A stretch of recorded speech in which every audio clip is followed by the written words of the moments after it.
Okay. Hare Krishna devotees, please accept my humble obeisances to all those who joined this Zoom meeting. Thank you, SundarAnanda Prabhuji, for giving me this opportunity to read today's Bhagavatam sloka translations. All glories to Srila Prabhupada. So let me start with quick prayers. Om Namo Bhagavate Vasudevaya. Om Namo Bhagavate Vasudevaya. Om Namo Bhagavate Vasudevaya. Narayanam Namaskritya Naram Chaiva Narottamam. Devim Saraswatim Vyasam Tato Jayam Udarayet. Nashtaprayeshu Abhadreshu Nityam Bhagavata Sevaya. Bhagavate Uttama Bhaktir Bhavati Naistikim.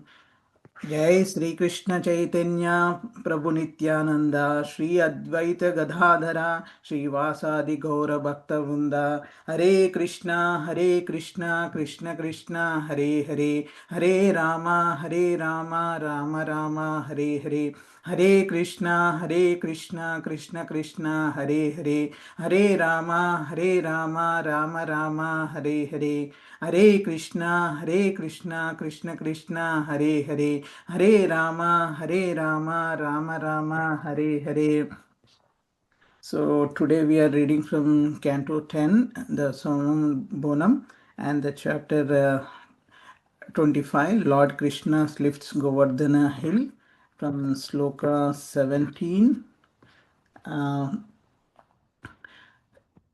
Sloka 17. Since the demigods are endowed with the mode of goodness, the false pride of considering oneself the Lord should certainly not affect them. When I break the false prestige of those bereft of goodness, my purpose is to bring them relief. Sloka 18. I must therefore protect the cowherd community by my transcendental potency, for I am their shelter. I am their master, and indeed they are my own family. After all, I have taken a vow to protect my devotees.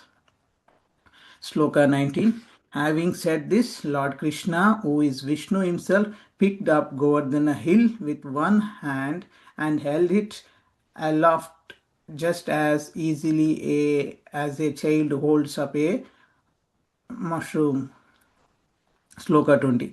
The Lord then addressed the cowherd community, O mother, O father, O residents of Vraja, if you wish, you may now come under this hill with your cows.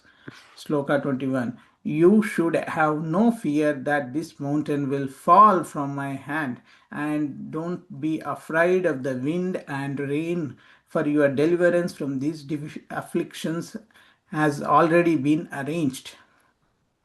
Sloka 22nd. Their minds thus pacified by Lord Krishna, they all entered beneath the hill, where they found ample room for themselves and all their cows, wagons, servants, and priests, and for all other members of the community as well. Sloka 23. Lord Krishna, forgetting hunger and thirst and putting aside all considerations of personal pleasure, stood there holding up the hill for 7 days as the people of Braja gazed upon him. Sloka 24. When Indra observed this exhibition of Lord Krishna's mystic power, he became most astonished. Pulled down from his platform of false pride and his interventions thwarted, he ordered his clouds to desist. Sloka 25. Seeing that the fierce wind and rain had now ceased, the sky had become clear of rain clouds, and the sun had risen, Lord Krishna, the lifter of Govardhan hill, spoke to the cowherd community as follows. Sloka 26. Lord Krishna said, My dear cowherd men, please go out with your wives, children, and possessions. Give up your fear. The wind and rain have stopped, and the river's high waters have subdued. Sloka 27 subsided. Sloka 27. After collecting their respective cows and loading their paraphernalia into their wagons, the cowherd men went out. The women, children, and elderly persons gradually followed them. Sloka 28. While all living creatures looked on, the Supreme Personality of Godhead put down the hill in its original place, just as it had stood before. Sloka 29. All the residents of Vrindavana were overwhelmed with ecstatic love, and they came forward and greeted Sri Krishna according to their individual relationships with him, some embracing him, others bowing down to him, and so forth. The cowherd women presented water mixed with yogurt and unbroken barley corns as a token of honor, and they showered auspicious benedictions upon him. Sloka 30.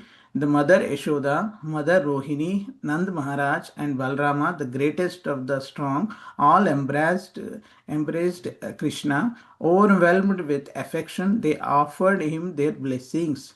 Sloka 31. In the heavens, O king, all the demigods, including the Siddhas, Sadhyas, Gandharvas, and Charanas, sang the praises of Lord Krishna and showered down flowers in great satisfaction.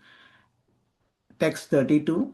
My dear Parikshit, the demigods in heaven resoundingly played their conch shells, kettle drums, and the best of Gandharvas, led by Tumburu, began to sing. Sloka 33. Surrounded by his loving cowherd boy friends and Lord Balarama, Krishna then went off to the place where he had been tending his cows. The cowherd girls returned to their homes, singing joyfully about the lifting of Govardhan Hill and other glorious deeds performed by Lord Krishna, who had so deeply touched their hearts. So, this is the end of the chapter 25, and I think the Prabhuji will continue with the overview. Hare Krishna. Thank you, Prabhu. Yeah, thank you so much, Kiran Prabhuji, for reading the translations. So we'll continue with brief prayers. Om Ajnanatimirandasya Jnananjana Shalakaya Chakshurunmilitam Yena Tasmai Shri Gurave Namaha Namam Vishnupadaya Krishna Prasthaya Bhutale Srimate Bhaktivedanta Swami Nitinamini Namaste Saraswati Devi Gauravani Pracharine Nirvishesha Shunyavadi Paschatya Desatarini Jai Shri Krishna Chaitanya Prabhu Nityananda Sri Advaita Gadadhara Sri Vasadi Gaura Bhakta Vrinda Hare Krishna Krishna Krishna Hare Hare Hare Rama Rama Rama Hare Hare. So it's a wonderful section. These 5 chapters from chapter 24, the last chapter we discussed, till 20th chapter is overall covering the entire Govardhan Lila. So we heard the entire pastime in the last chapter where Krishna personally intervened when Vrajavasis, including his parents, were doing the Indra Puja and then directed them to do Govardhan Puja. And then he gave the elaborate prescriptions how to do Govardhan Puja, and they wonderfully worshipped Govardhan Puja, and that became a annual tradition for all of us to worship Govardhan.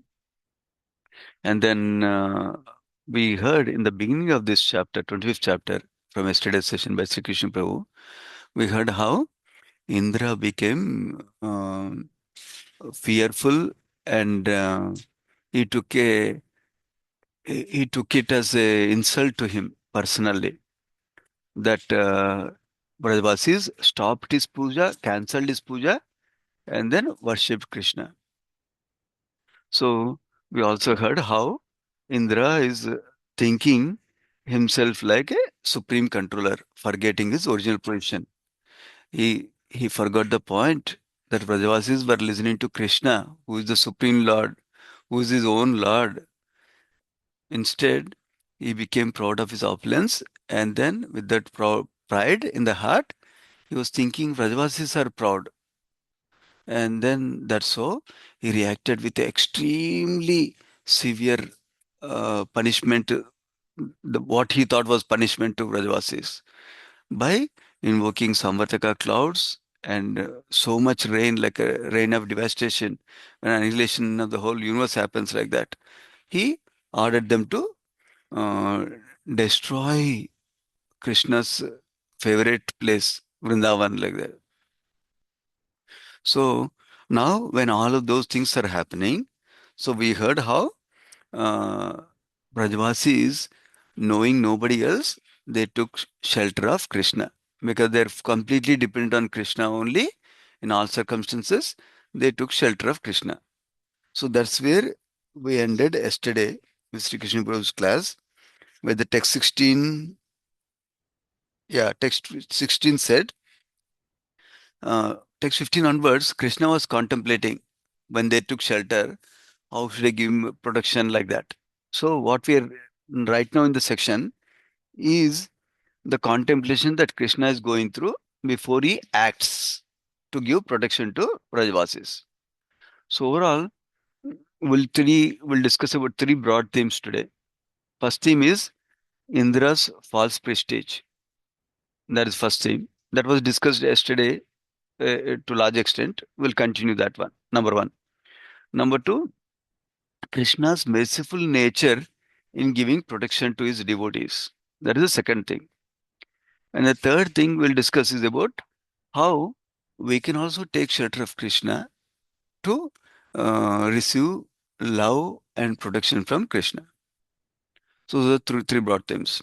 So now going back to yesterday's last verse where we ended up was 16th verse, where Krishna is contemplating uh, that Indra, we Krishna is saying that we stopped this sacrifice. Indra caused this unusual disturbance, and then Indra is proud of his opulence, and out of his foolishness, he is considering himself Lord of the universe.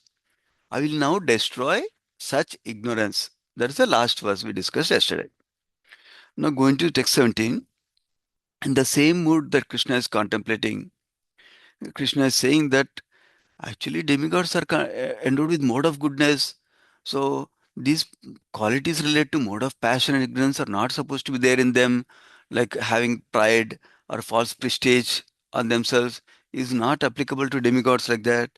So then, uh, and then interestingly, in the 17th verse, he describes how when I break this false prestige in Indra, um, my purpose of doing that is not to punish him, not to destroy him, not to break him into pieces. My purpose is to bring him relief from this false prestige. So that's the important point. So we'll discuss that more. So in the purport, Sri Prabhupada's disciples wrote these purports. So there's emphasis on a couple of aspects. One is demigod's position, how they are not meant to have pride because they are serving Krishna in their great positions. Like Indra is the king of demigods, Vayu is the wind god uh, who is supplying wind for us. Fire god Agni is the fire god, like that. They're all serving Supreme Lord in different capacities. So they're when they're engaged in service, their propensities are supposed to be spiritualized and they're not meant to exhibit any kind of material contaminations like this. So that's what is described in the first paragraph of this purport. Coming to the second paragraph, the the word used is mana or false prestige. So the drawbacks of that are being described here. Basically, uh, when someone, any of us have false prestige, how I'm great, how I'm the controller, how I'm supposed to be enjoying everything like that, then we cannot be truly peaceful or truly satisfied. Why? Because always we are thinking that why did this person did not respect me like this? Why did this person not worship me like this? That is the mode. Because I'm always expecting respect, prestige, and worship like that. Then I can never be peaceful and satisfied. So this this fault or contamination is not meant in the heart of a devotee.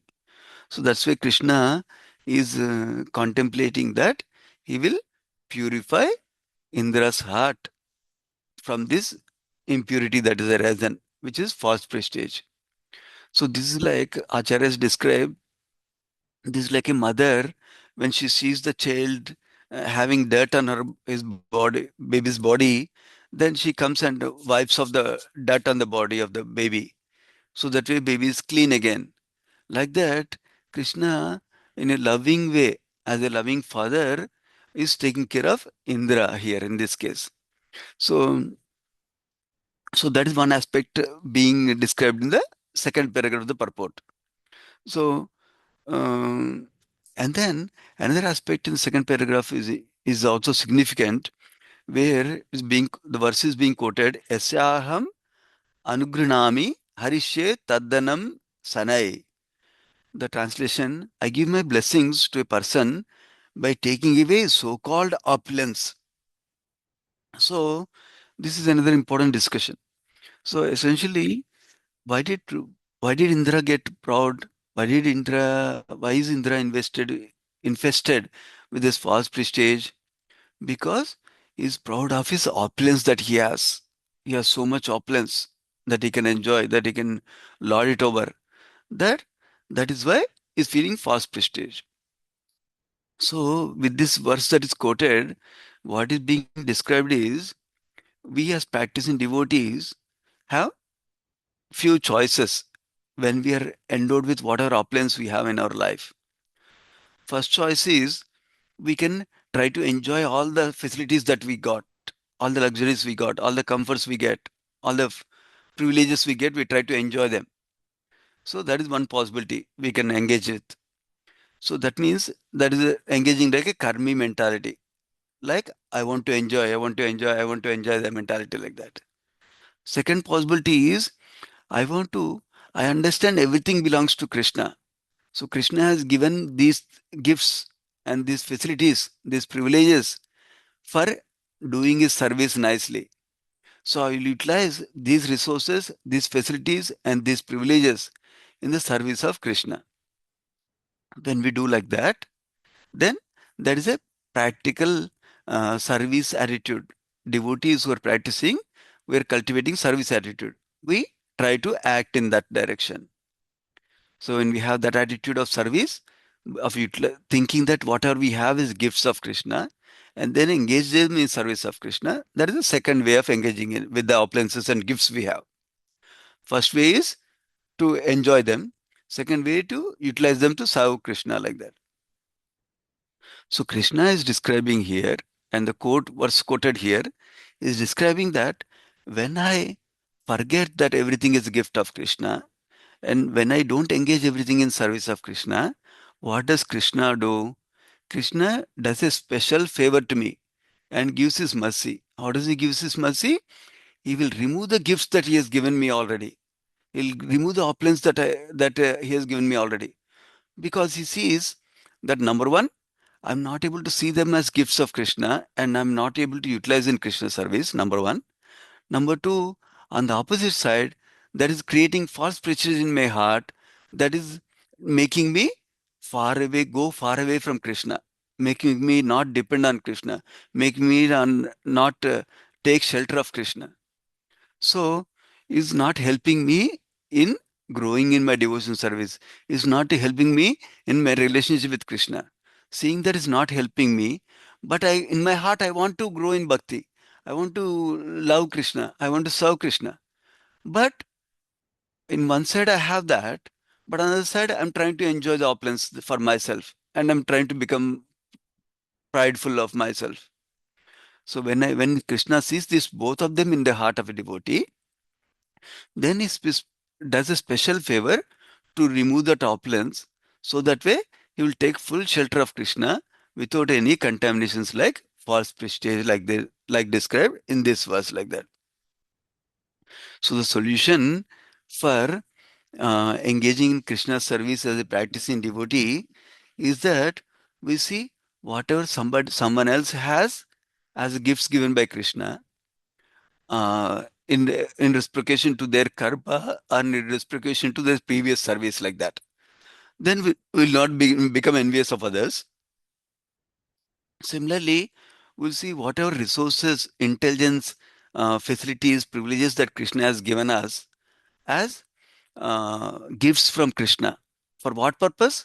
Not gifts Generally, we think gifts means I can enjoy. That is the general understanding. But the practicing devotee, our understanding is when we receive gifts, we utilize them in service of Krishna. For example, somebody gives a nice spiritual book. We're meant to read that book and utilize to grow in Krishna consciousness. When somebody gives a Aarti paraphernalia as a gift, we're meant to utilize that to perform Aarti for Krishna, utilize for Krishna. When somebody gives us fruits that is not offered for us, then we're meant to take those fruits and offer it to Krishna. So that's how we have the mentality of having all the resources we have and any new gifts that come. That can be in terms of resources, tangible items. That can be instead of in the form of privileges, in the came in the form of comfort and respect we get, or uh, all these subtle privileges we get. They are also meant to be utilized in service of Krishna. For example, as practicing devotees, some of us may have a good influence in the society. Then we use that influence in service of Krishna by engaging people in service of Krishna, by giving them opportunities to connect with Krishna in some form or other, by giving them prasadam, by giving them opportunity to chant holy name, by giving opportunity to participate in the festivals, by giving the opportunity to receive a book of Krishna, by engaging them in opportunity to participate in the service of Krishna through some donation, whatever way. So that is the way we are using our gift of influence that Krishna has given us like that. So like that, everything we have given, we utilize in service of Krishna. Then what does Krishna do? Krishna will allow us to utilize that opulence in a reasonable, comfortable way to continue in service of Krishna, to continue in our growth in Krishna consciousness. But on the other hand, if I become proud and don't utilize those gifts in Krishna service, then Krishna may take away anytime also. So that is the main principle or main theme for this verse, 17th verse. Whereas false prestige is harmful, to get out from false prestige, we need to understand whatever we have is Krishna's gifts and engage them in Krishna's service. That's how we can never be proud of our whatever opulence we have, whatever great strength, skills we have. Another principle is whenever we receive any credits, whenever someone glorifies us, in our heart we need to give that glory back to Guru and devotees and Krishna. Because whatever we are doing in devotion service right now is because one devotee told us first at some point of time or other. Otherwise, I did not know who is Krishna, what is bhakti, how to do service. I don't know anything. So I don't keep that in my heart saying that I'm great. I am doing this service like that. I take that into my heart and pass it on to the other devotees, Guru and Krishna. Whatever glories I'm getting, whatever appreciation I'm getting like that. At the same time, we accept it gracefully when somebody is appreciating. Thank you so much for encouraging me. That we can accept it. But internally, we can pass it on to our Guru and Krishna. That way, we will never become proud of anything. When we always remember, where did we get these gifts from? Always we got it from devotees and Krishna. So that is the main theme for this today, 17th verse. And then I'll go through the rest of the verses, highlighting the other two themes we talked about. In the 18th verse, Krishna is thinking, contemplating. This cowherd community, these Vrajvasis, they don't have anybody. They only have me as shelter. So they're exclusively dependent on me. So I must give protection to them. I took a vow to protect these devotees like this. So I must fulfill my vow. Like that, Krishna is thinking. So there are two aspects here that we can notice. One is Vrajvasi's exclusive shelter in Krishna. Number one. Number two, Krishna's wanting to protect such exclusive devotees like that. So we take inspiration from the Vrajvasi's example and follow their example of taking exclusive shelter of Krishna. That means we don't go here and there. We just go to Krishna's worship only. We don't worship this devata, that devata like that. We fully dedicate our time, energy, and consciousness in service of Krishna. We don't have to do. We understand all the devatas are devotees of Krishna. All the devatas are servants of Krishna. We respect them. But we don't uh, take away time for their worship, for their glorification like that. As much as possible, we stay fixed in the worship of Krishna. Number one. Number two, what does it mean of taking shelter of Krishna? It means taking shelter of the holy name, taking shelter of the hearing process, taking shelter of chanting and sharing with others Krishna Kada. Like that, through this process, we can take shelter of Krishna. So, one way we can see is when we get troubles, what are we doing? Are we taking shelter of Krishna like Rajavasis? Are we thinking, I'm going to figure out a solution for this? I will do it by myself, my own strength. I will talk to this person, that person, and find a solution. Is that all we are doing? Or because I'm in trouble, now I'll do more chanting also, more hearing also, while simultaneously figuring out the solution with whatever strength and intelligence and resources Krishna has given us. Are we continuing that? Are we saying, okay, let me pause chanting for some time till I figure out this problem, solution for this problem? So that shows us where is our shelter at that time. If we are taking more shelter of Krishna, if we are engaging in chanting and hearing more during the troubling times, then we understand, oh, I have some shelter. Thank you, Krishna, for giving me this opportunity, giving me this shelter. Thank you, devotees, for giving me this mercy so I can take shelter of Krishna like this in troubling times. Like that, we can test ourselves. So that's another aspect we can learn. And then Krishna protects his devotees in both ways.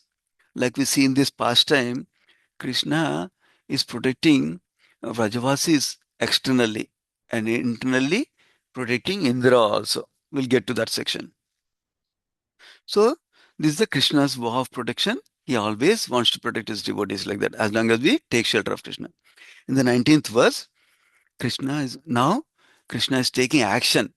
Not just I love you, I care for you, I like you so much. Not only words. He wants to do action, to do service. So he is serving by lifting the Govardhan hill with his left finger and left hand, left finger of the left hand like that. And he easily lifted up. So like a small child lifts a mushroom is described. And interestingly, Vishwanath Chakravarti Thakur commentary is described in the purport here, where when Krishna was going from his home to the place of Govardhan hill to lift it, his turban, dress, nothing got wet, even though torrential rains are falling. Why? Because of his own Yogamaya potency. The name is potency is given as Samhariki. That potency, he's protected him from nothing coming and touching him basically. So all the rain from the sky disappeared while Krishna is running to go to Govardhan Hill and pick it up like that. So the Krishna's energies facilitate the pastimes of Krishna. And, and the next verse is described. Krishna is inviting, first starting with his mother. Oh, my dear Yashoda Mata, please come. My dear Nanda Maharaj, please come. All the residents of Rajvasis, please come. You all come under the Govardhan hill and take shelter, like that is calling. Vishwanath Chakravarti Thakur describes, is calling his mother first because his mother is worried, mother is sad. Oh, because of my son stopped the Indra Puja, now so much difficulty is coming. What will happen to him? Like that, she is worried. That's why he's calling her first. And then Vishwanath Chakravarti Thakur describes how next he calls his father because he knows he's calling his father with his affection. And then when his father comes, naturally mother will follow him. He knows, like that is calling. And he's asking everybody to come along with cows for protection like that. So, and somebody may think in the purport is described that hill is so small, even though it's like 3 miles long or something like that, but still it is small and small for all the Vrajavasis, including hundreds of thousands of cows for them they have. All of them to come under this is too small. So it's described that when Krishna touched Giri with his finger, Giri was feeling ecstatic. And then he expanded so big that everybody can fit in that. In fact, Krishna is described saying in a scripture called Harivamsa that what about these Vrajavasis? Govardhan can give protection to all the three worlds like that Krishna describes. Such is the glory of Govardhan. And because of Krishna's touch to Govardhan, and not only people under the hill are safe from the rain, even the deers, wild hogs, and other animals and birds that are on top of the hill, which are not protected with the shelter of umbrella of Govardhan, even they are happy, it's described.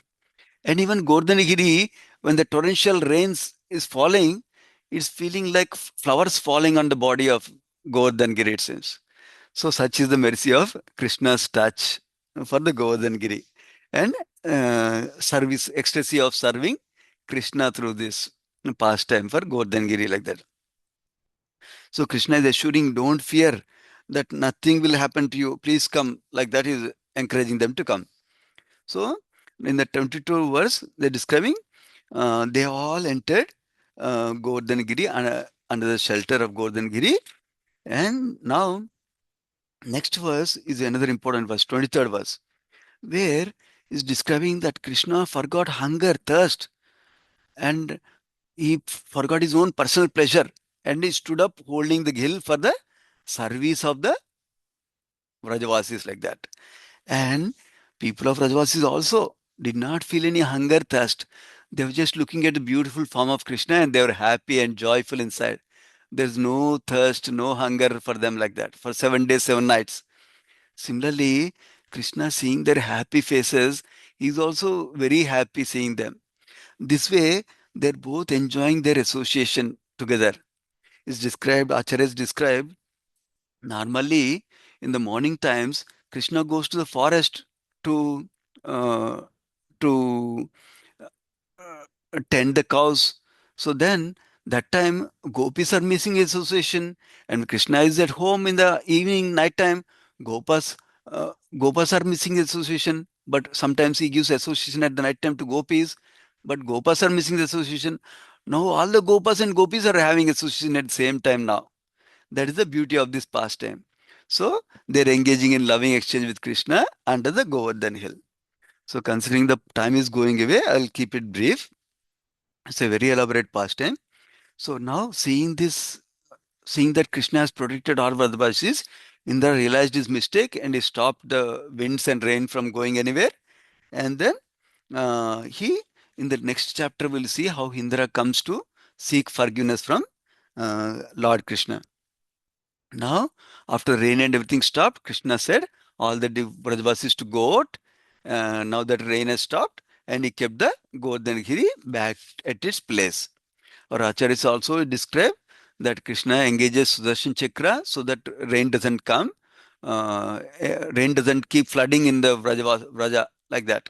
So it will, the number one he describes. And also he orders Ananta Shesha, engages Ananta Shesha to surround the Govardhan Giri area while they are standing under Govardhan Giri so that water doesn't come inside, like that is described also. So now when the Krishna kept the hill down, everybody, all the Vrajavasis reciprocated with Krishna according to their position. Elders embraced Krishna, elders blessed Krishna, and then friends laughed and jokes with Krishna. Like that, everybody engaged with their own in their own way. And gopis started singing kirtan while they're going out, glorifying Krishna's pastimes. Normally, gopis cannot talk Krishna publicly about Krishna publicly, but now Krishna publicly displayed his greatness. So they're glorifying Krishna with their kirtan heartfully, and the gopis like that. So that's how even the demigods were praising Krishna, glorifying Krishna, and putting flowers, glorifying Krishna like that. And that's how this chapter ends, where Krishna protected all the Vrajavasis. Similarly, we can take shelter of holy name, Hare Krishna, Krishna Krishna, Hare Hare, Hare Rama, Rama Rama, Hare Hare. That way, Krishna will always extend his protection from us, for us from external difficulties and also internal impurities that we might have, pride, anger, lust, greed, all those impurities also. Krishna will protect us. Giriraj Govardhan prayer is Namaste Girirajaya Govardhan Namne Ashesha Klesha Nashaya Paramananda Daine. Ashesha Klesha Unlimited miseries, he will remove it. and then he'll give bliss, spiritual bliss for us. That is the glories of Giriraj Govardhan. We'll pause here. Srimad Bhagavatam ki jai, Sri Prabhupada ki jai. Vanchakalpatarubhyasya kupasindubhyevacha paditanam pavanebhyo vaishnavebhyo namo namah. Thank you so much, devotees. Hare Krishna. Thank you very much, Prabhuji. Hare Krishna. Hare Krishna.